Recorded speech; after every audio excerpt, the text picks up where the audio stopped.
Hi everyone, this is Lara Hammock from the Marble Jar channel, and in today's video I'll show you how I use some of the new multitasking features in iOS 11 for my iPad.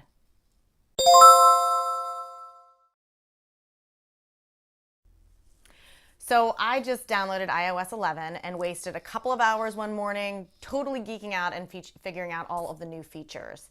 There are a bunch of new things, but in this video, I'm going to talk about some of the ways that I use multitasking. So first, app switching. I have been a huge fan of multitasking since it was first introduced, and by far the feature that I use the most is app switching. So basically, this is the ability to switch between apps without having to go back to the home screen. You used to do this by swiping up with 4 fingers to reveal the multitasking screen. It didn't work with 3, you had to use 4. With iOS 11, there are now 2 ways to app switch without going back to the home screen.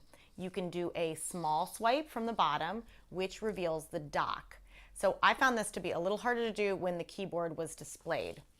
But the dock holds your most used apps and stays the same from screen to screen. That's the same as the old iOS. The nice thing is that now on the right, it includes the 3 apps that you used the most recently that aren't held in your regular dock. So pushing any of these icons on this dock will switch the app. You can also do a larger single finger swipe, which reveals the new multitasking screen. And you can also get there by double clicking the home button just like before, or doing the 4-fingered pull up. Although why you would ever do these things again when there are easier options, I don't know. Anyway, I like the new setup better since number 1, the control center is all contained on a single screen rather than having to swipe between 2 screens. And number 2, the apps are tiled rather than layered, which makes them a lot easier to see, I think. So by the way, you can still switch to the last app that you used using a horizontal 4-fingered swipe, and I'm going to continue to do this until they provide a less awkward way to accomplish that. Split screen slide over. So slide over is a new concept for the iPad, and it works only for apps that support multitasking.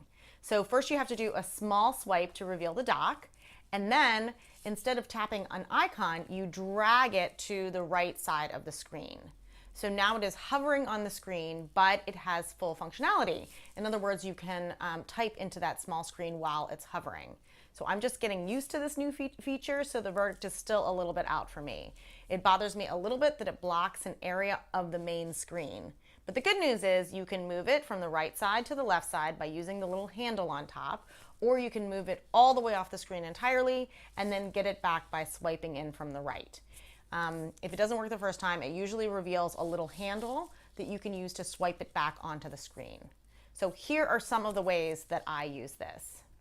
Email and text. So I have a terrible working memory.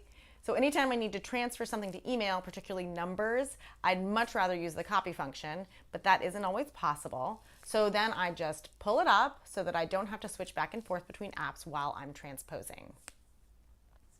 Safari or End Contacts. So let's say I'm placing a gift order on Amazon. I can pull up my contacts to have the address right there visible while I'm typing it into the address fields.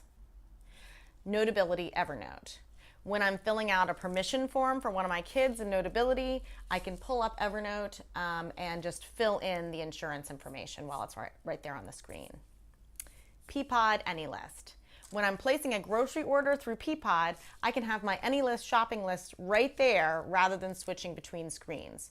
So here's a situation where one of the apps doesn't support multitasking. Get on it, Peapod. So I pull up AnyList on and off the screen to prevent it from blocking the Peapod app features. Split screen. Another option is to pull the slide over app up to the top of the screen using the handle and split the screen.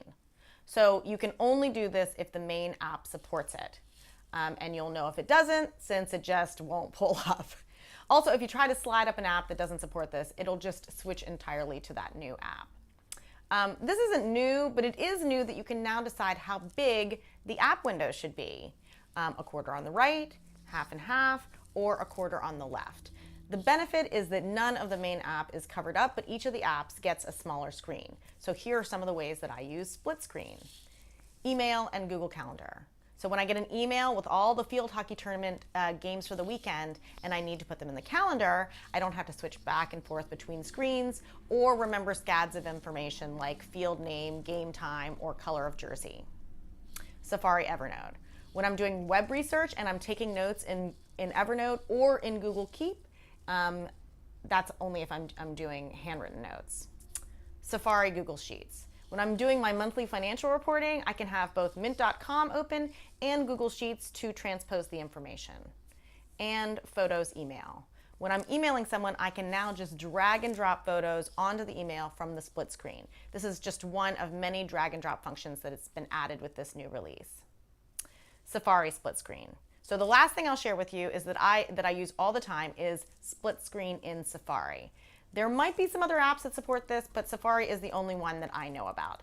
So to get two screens, you just drag a tab over to either the right or the left-hand sides until a new screen opens up. And to get rid of it, you just close the open tabs in the screen that you want to get rid of.